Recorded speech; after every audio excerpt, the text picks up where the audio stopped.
So let's take a look at what's on the dailies here. On our local dailies, with me I have the Star newspaper on the front page. Uhuru to explain succession game plan at key event. Uhuru to explain succession game plan at key event.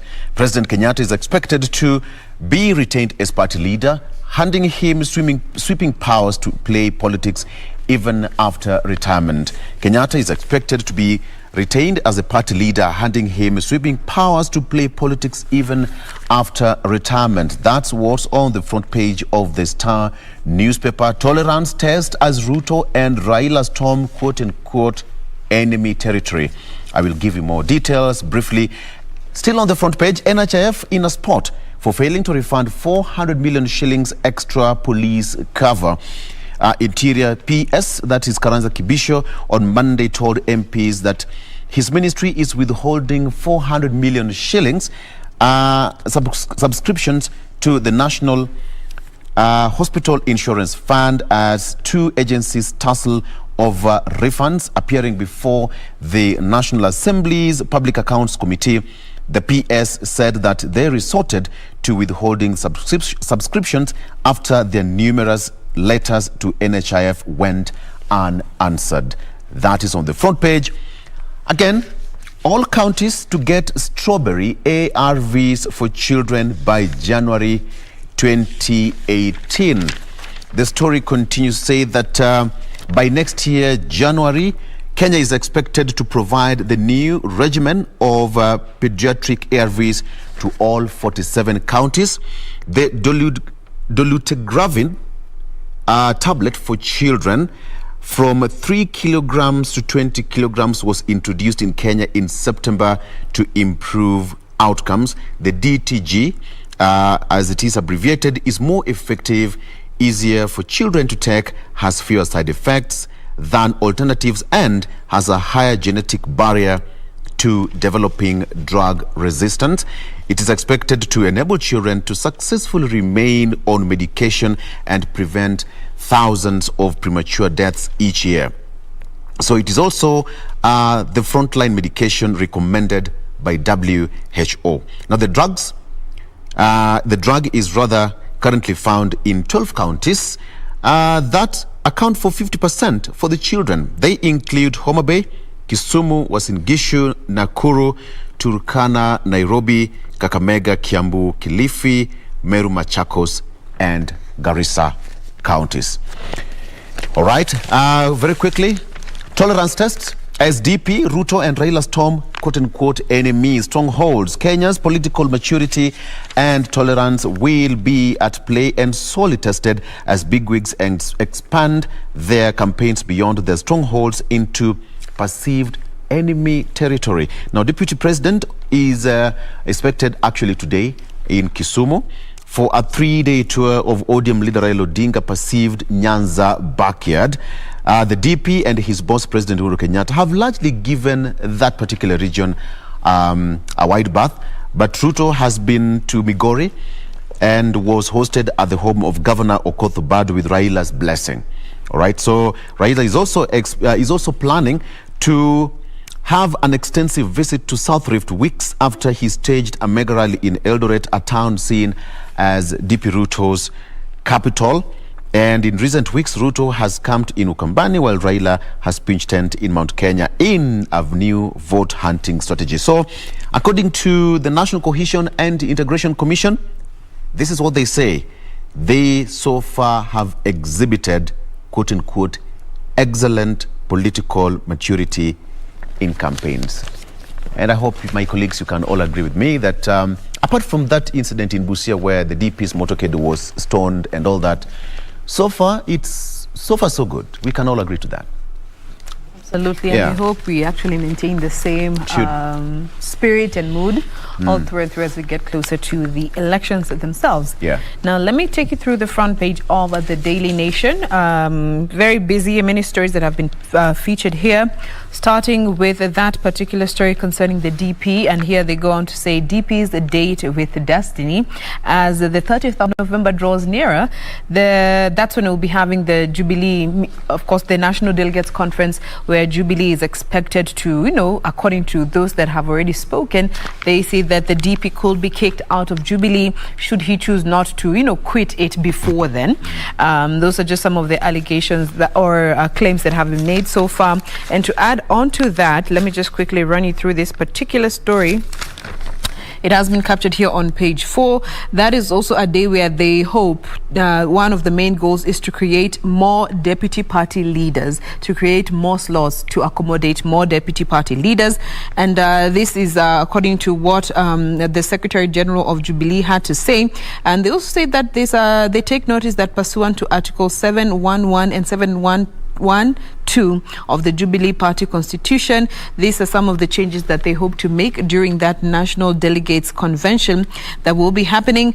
And also still according to the Registrar of Political Parties, that is Anne Deritu, who already reserved the Azimio la Umoja name as the expected coalition that will be made between Jubilee and ODM as per the request of Suna East MP, that is Junet Mohammed.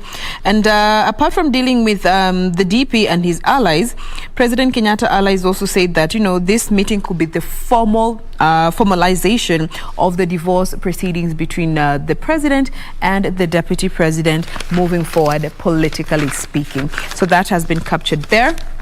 Then the other story is concerning Musalia Mudavadi. The last time he was seen in public was on the 31st of October, and since then he has been quite on the low hush-hush. But yesterday he broke the silence, saying that I am well and I'm here and well, to just quench and, sees the rumors that are going around. But according to one of his close aides, they did say that he fell ill, was taken ill, and was under the advice of his doctor to take it easy and take a short break from the politicking and the campaigning. That story has been captured here on this particular daily. Coming to the main read, the high cost of indiscipline. Okay, now the Parents Association say 35 schools have been affected by fire just this term only. And looking at this wave of unrest, parents with bills amounting to millions of shillings, they have been slapped with the reconstruction money that is needed for these schools that, have repairs and damages to fix. And of course, those students will be found culpable. They face expulsion from school and a permanent criminal tag, which will see them rejected in many other institutions where learning will have to end for them. And a good example that has been given here is Buruburu girls. They've actually gone ahead to say, by the way, and also we did see this say the government is not going to be footing any bills in the schools that they have, destroyed property, they have burnt dormitories. The government is not going to do anything. And he actually said that the government will not pay for damages, and he blamed parents for failure to instill discipline in their children. And he also went on to say that, he attributed some of this indiscipline to the privileges of the 2010 Constitution that grant the privileges the 2010 Constitution grants children. And he also, called for the return of corporal punishment. We shall not handle children with kid gloves. Anybody who is caught planning to burn a school building will not go to any other public school, and their parents will have to put up that building by themselves. And by that we mean financially cater for the reconstruction of any building that is burnt should a particular child be found. But now looking at a school like Buruburu Girls, yesterday the Form 3 and Form 4 students reported back. Form 2 and Form 1 students are expected this Friday. And as per what the parents were told, the terms and conditions of coming back to school: you will have to clear all the fees, no arrears will be accepted, and each learner is expected to pay 1,500 on top of clearing this school fees. Mind you, they have a population of about 1,400 learners, so your quick math inakuja about 2.1 million Kenya shillings. And by what they say, the damages could be worth more than 3 million, but for now that is what they're going to be using, because government imesema it's not going to be contributing to the reconstructing of the schools, so the parents are the ones who are going to foot these bills of the kids and the damages that they made. That is basically the front page of the Daily Nation for you this morning. Doreen.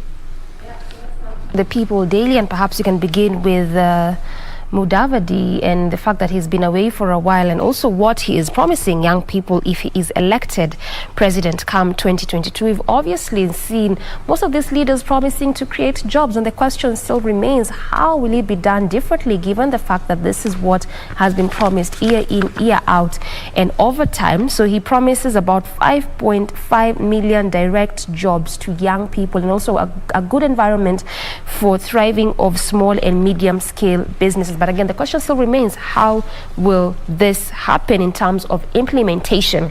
Coming to matters education, we've obviously had this story during the GMK news brief, and what the Education Cabinet Secretary George Magoha is saying in regards to the recent cases of arson in school. And obviously, again, there was that conversation of the fact that COVID-19 could be a good factor as to why this has been happening. But he says that there is no close linkage between COVID-19 and school fires, since statistics and research shows that these incidents have been happening even before the pandemic. So he says there is no relation, there is no linkage between COVID-19 and the school fires that we've been hearing or witnessing. And again, also he went ahead to caution the students. They are saying that if they continue with this, then again it's going to have a repercussion on them. And when we get to the details, I'll be telling you what exactly he meant and what he says about those repercussions there. Coming to matters health, and this in regards to what is happening at KEMSA. We know that the military had been deployed there, but now medics are in a bid to stop the KDF from taking over KEMSA. Again, this also comes at a time when about 10,000 employees of that area, that is KEMSA, had been handed their letters on Thursday last week. So will they actually stop the military from taking over, given the fact that they're still in a bid to try and see what exactly had happened in that place when it comes to the KEMSA wars and the KEMSA scandals therein?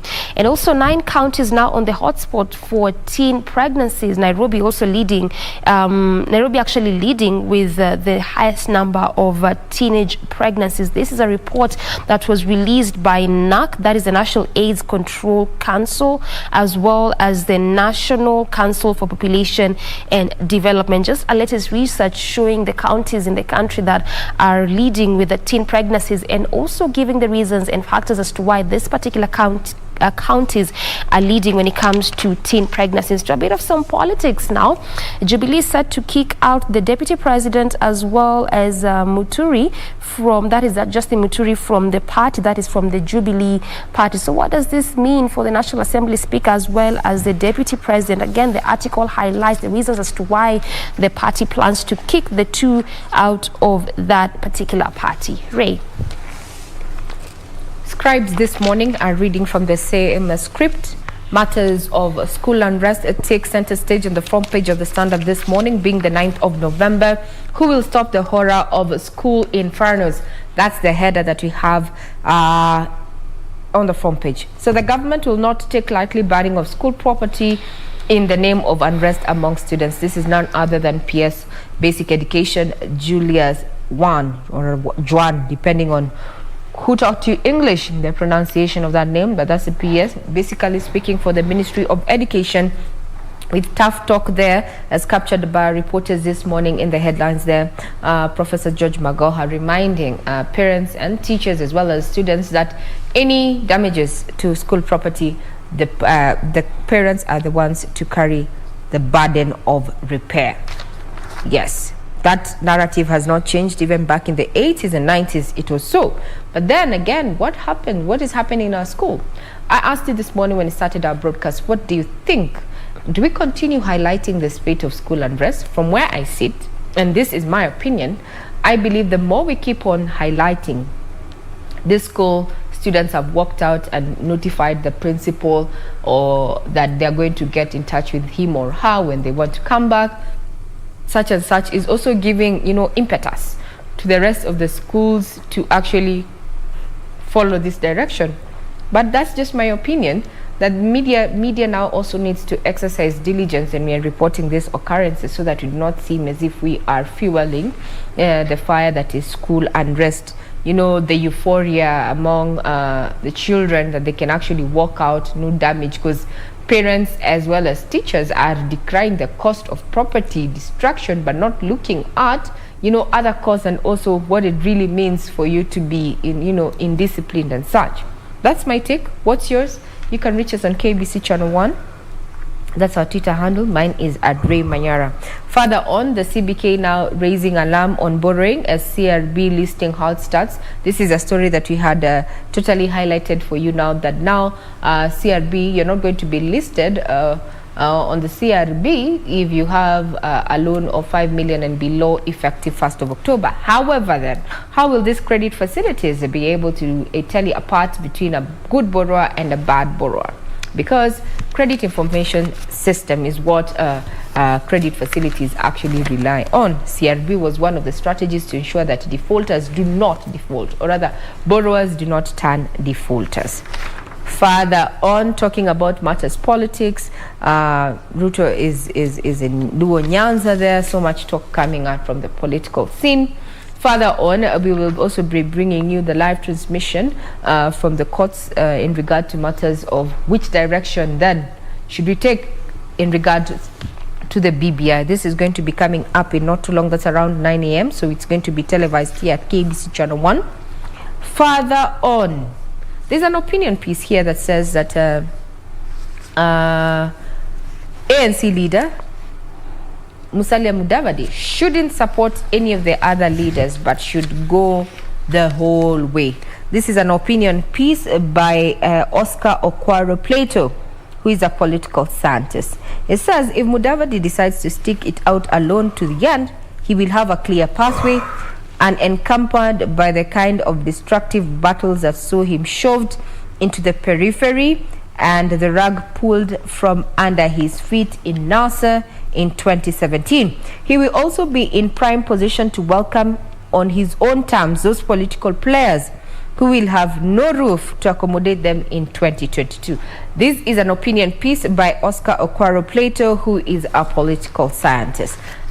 We continue just moving on, just to give you just quick highlights of what is making headlines. I want to also take a sneak peek onto what is happening across the world. We know that the COP26 is still underway, and we had the former president of the United States, Barack Obama, there making headwinds and actually challenging leaders that there's lots of talk, especially from big wigs in as far as big countries are concerned, big economies, but really nothing is happening in as far as implementing what is spoken. His speech there, remember, you can get it on our various platforms there. It caused quite a stir there, challenging world leaders in regard to that matter. Just a quick sneak peek of also stories that are make headlines across the world. Just next door, so to speak, this is Ethiopia. People fleeing Ethiopia allege attacks and forced conscription. The US and African Union envoys have been holding talks with Ethiopia in search for a ceasefire. Ahmara region officials have also asserted that Western Tigray is historically their land. So there's been a push and pull. So far, 2 million have been displaced by fighting in Tigray, Ethiopia. You can catch on with more details. On the other hand, in as far as Asia is concerned, Xi Jinping, that is the Chinese president, is laying ground for another third term in power during a party meet. Further on, talking about the changing times in as far as matters global are concerned when it comes to COVID-19. Now, travelers across the globe are excited that the United States has lifted its entry ban. Yes, the ban has been lifted. So, however, you have to be vaccinated. The U.S. land borders are also reopened to non-essential travel, though differing rules over coronavirus vaccine threaten to hold some family reunions for people seeking to cross between, the U.S. and Mexico.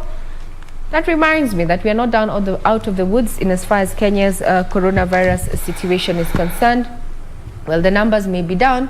Remember, coronavirus is not only subject to Kenya, so to speak. We need to remain safe, social distance, mask appropriately, as well as wash your hands with soap and running water or sanitize. That was just a sneak peek of those stories that are, have caught the attention by the scribe this morning, as far as a copy of the Standard is concerned. All right. So, Regina, you've talked about that suspension of the CRB. But there is a press release here by the Central Bank of Kenya, and I think for the sake of Kenyans to understand it just in simple terms, CBK says that the Central Bank of Kenya announces suspension for a period of 12 months. Actually, it was directed by the president of the listing of negative credit information for borrowers with loans below 5 million shillings and whose loans were performing previously but have become non-performing from October 1st, 2021. So we are in November. So if your loan stopped performing as from last month, then you'll be exempted from the blacklisting by the CRB.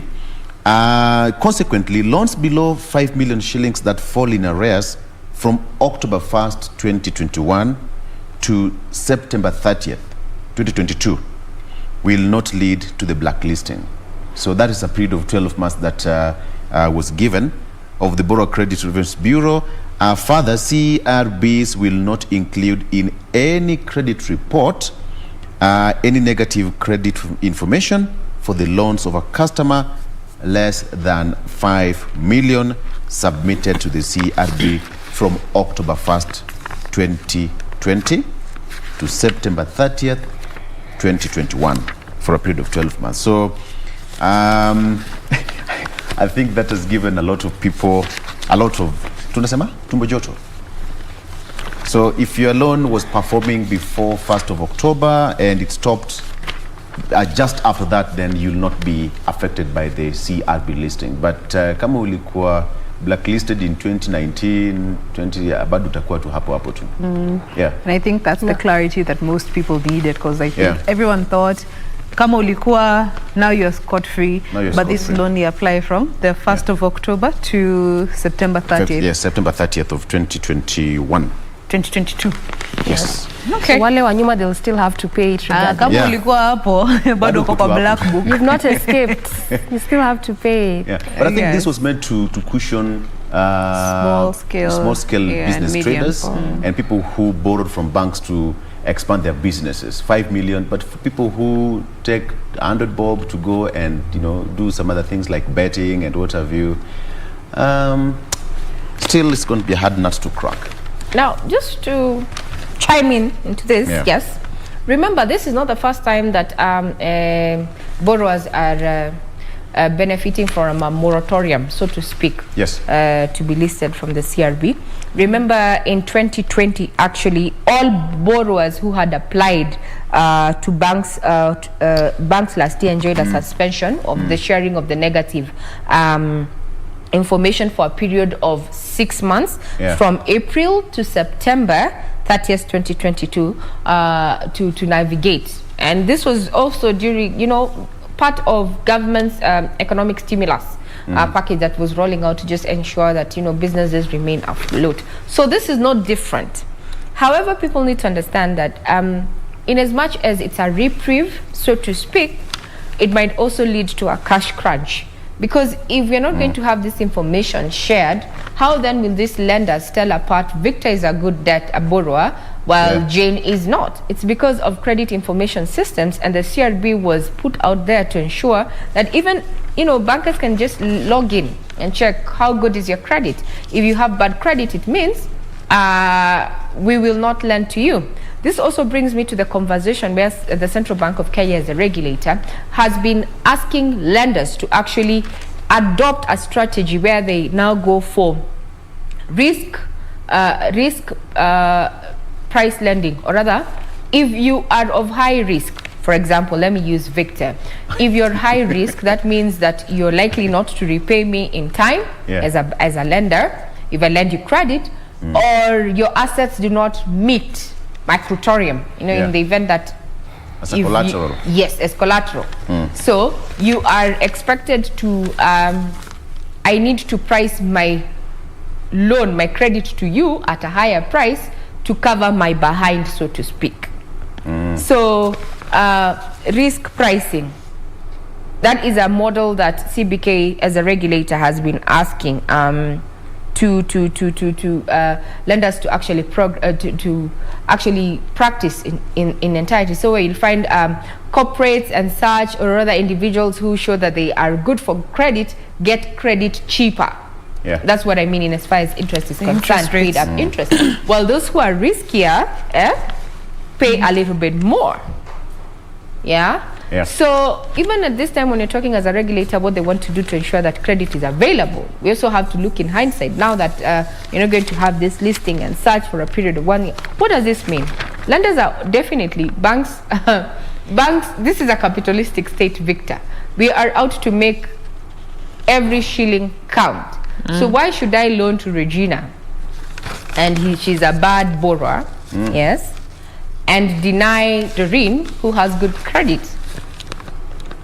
So there may be a cash crunch, and these people who are being targeted by this particular strategy who fall under the MSMEs might actually be the ones to actually suffer, because this is the second time this is happening under the economic stimulus, so to speak. 1st of April to September 2020 was actually the first time this is last year that we had such a similar moratorium, a little bit for 6 months, to ensure businesses remain afloat. As actually this one was for all borrowers, everybody. And so to speak, even this one that was made yesterday by the CBK is everybody, but it is targeted at MSMEs, but it covers everybody. So let's wait and see how this will play out. We can only hope for the best, but you know, situation kwa ground itajitangaza. All right, let me take you through here the Daily Nation, and which story do we tackle? Okay, let's look at this one. It's more human interest, and this is in regards to what is happening in Bomet County. And these are stats that were put out recently by the National Council for Population and Development, where out of every 10 girls that are aged between 10 and 19, 4 fell pregnant in 2021. Aged between 10 and 19. 4 of them out of every group of 10 That's a worrying have fallen pregnant. Age group of 10 and 19, my goodness. 10 years. 10 years. That's a baby by all means. By all means. And hata 19 bado ni mtoto. Jana tulisema you become independent once you gonga 21, hapo ndio sasa unafikiria kidogo. But this is such a worrying trend, because this is something that na bado 2021 haijaisha. So you can imagine how much worse, how much worse it was at more worse. What? How much worse it was in 2020 amid the pandemic, where the figures were maybe not collected. And this has also been identified in counties like Mandera, Kisii County, Nyandarua, Kakamega, Baringo, Kitui, and Kirinyaga.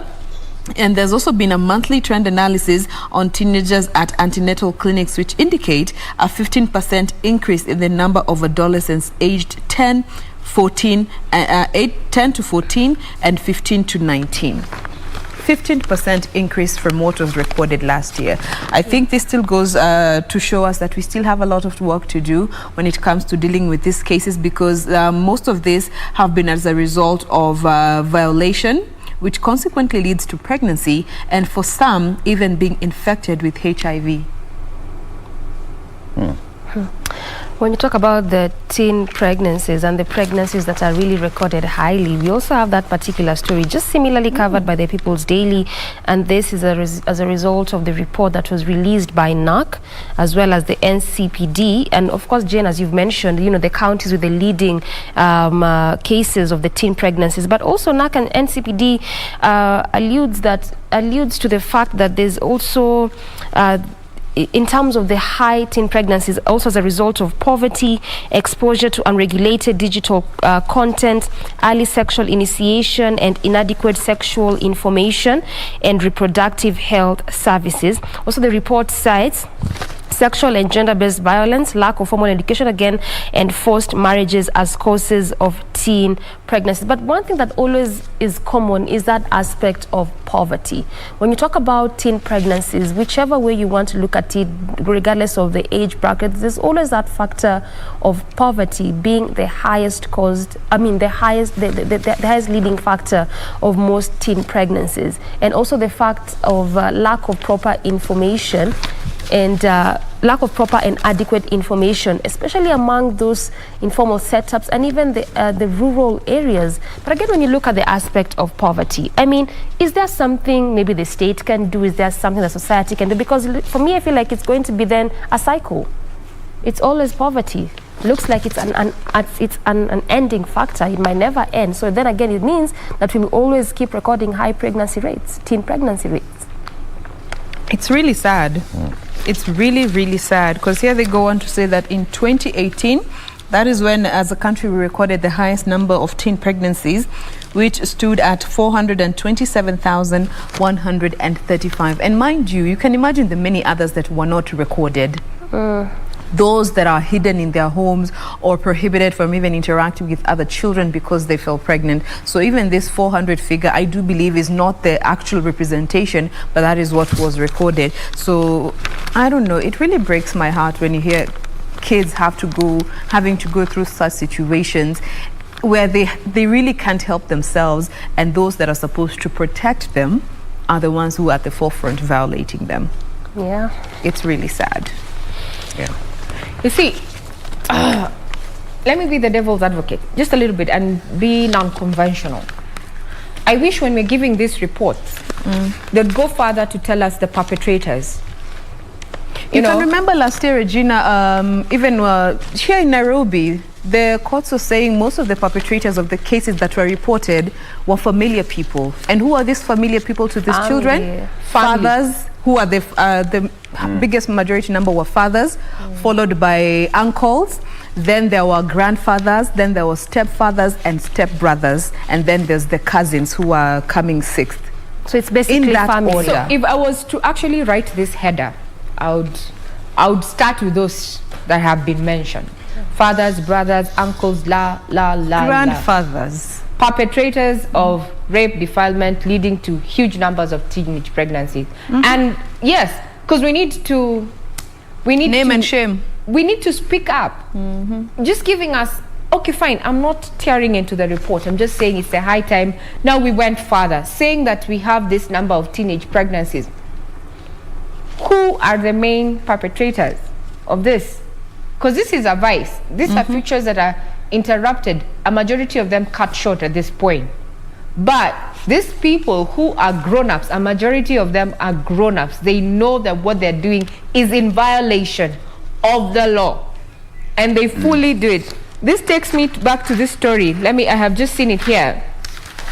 And if you ask me, even an appeal would not cut it. So there's a story in this particular daily that says that a man had actually appealed a ruling that had sentenced him to 20 years in jail for defiling his stepdaughter a week after she had delivered her baby.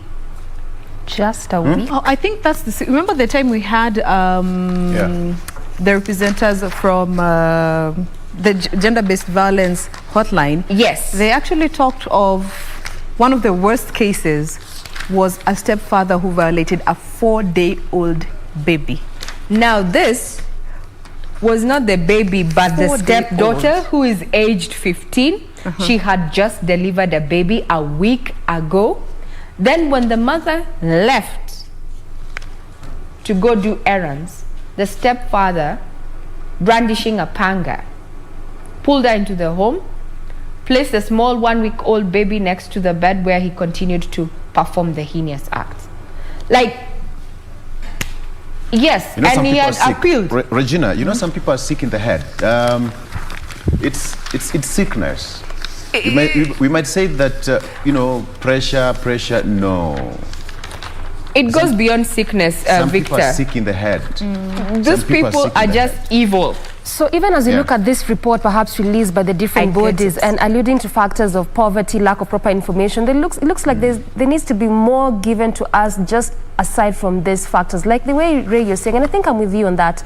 Because if we just be so blanket on the major factors and really don't go to the roots of it, then how are we going to solve this problem? Because when you look at the fathers, the stepfathers, the uncles, who is really talking about them and what needs to really be done to ensure it does not repeat itself, because it's going to be a cycle. How many times have we really had this conversation? And again, all the time we keep saying sometimes families just hide because they do not want to embarrass their own.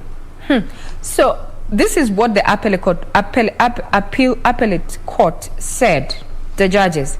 That is Hannah Okwengu, Stephen Mahinda, and Fatuma Sichale. In the judgment, they said the circumstances in which the offense was committed were aggravating. And that this person, they have not given the name, they're using the man identified as R.A., was lucky that he did not get an enhanced sentence in his first appeal at the High Court. That this man actually had appealed not once after he was jailed, handed a 20-year jail term for a man. Actually, I think when it comes to some of these cases that involve such violations of minors who are not in any position to protect themselves, she'll be put in the same category with murder cases, because just yesterday on the Daily, I don't remember the name of the justice that actually gave this directives, that anyone involved in murder cases, the right to have a mental assessment done before they are convicted is waived off. Yeah. Or even if sentenced directly, because you're needing to go through the SDUI, they need to do a mental assessment to determine whether they're fit to stand trial. Also delays and consequently backlogs. Yeah, so many cases. Other than that, I also have a suggestion. Anyone who is actually successfully sentenced for rape or defilement, it should be treated like robbery with violence, which is lifetime sentencing. Because we need to clear off these people from the society, lest we do not have a generation to come. On that note, to take a quick breather. But before you take a break, I have this. If you want your kitchen sink to be clean, simple, don't cook. Let's take a break. What?